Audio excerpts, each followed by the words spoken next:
অবসান হলো দীর্ঘদিনের জল্পনা কল্পনা। আগামী ৪ জুলাই অনুষ্ঠিত হতে যাচ্ছে যুক্তরাজ্যে সাধারণ নির্বাচন। ২০২৫ সালের জানুয়ারিতে নির্বাচন অনুষ্ঠিত হওয়ার কথা থাকলেও চলতি বছরেই আগাম নির্বাচনের ঘোষণা দিলেন ব্রিটিশ প্রধানমন্ত্রী ঋষি সুনাক।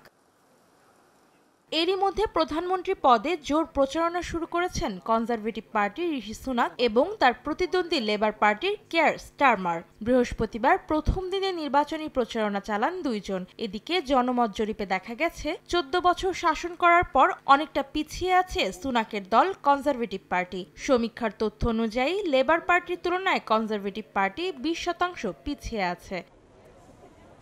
অন্যদিকে আগাম নির্বাচনের ঘোষণা দিয়ে দলের অনেককেই একই সঙ্গে অবাক ও ক্ষুব্ধ করেছেন ঋষি সুনাক। বৃহস্পতিবার প্রচারণায় গিয়ে সুনাক জানান, ব্রিটেনের অর্থনীতি একটি কোণে ঘুরছে এবং অবৈধ অভিবাসন মোকাবিলায় তার একটি পরিকল্পনা রয়েছে। কিন্তু তিনি শঙ্কা প্রকাশ করে বলেন, গত ৩ বছরে দ্রব্যমূল্যের দাম বেড়েছে ২১% এবং জাতীয় স্বাস্থ্য পরিষেবা দীর্ঘ সময় ধরে আটকে থাকায় ভোটারদের বোঝানো কঠিন হতে পারে যে ব্রিটেন সঠিক পথেই রয়েছে।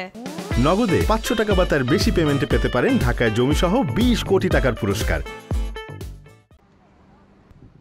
লেবার পার্টির নেতা স্টারমার দক্ষিণ পূর্ব ইংল্যান্ডের গিলিংহামে প্রথম দিনের প্রচারণায় ভোটারদের বলেন, বিজয়ী হলে তিনি ব্রিটেনকে পুনরুজ্জীবিত করবেন। লেবার পার্টিকে ভোট দেওয়ার অর্থ হল বিশৃঙ্খলা বন্ধ করতে এবং জীবনমুখী নীতির পক্ষে ভোট দেয়া। অন্তরা সেন, সময় সংবাদ।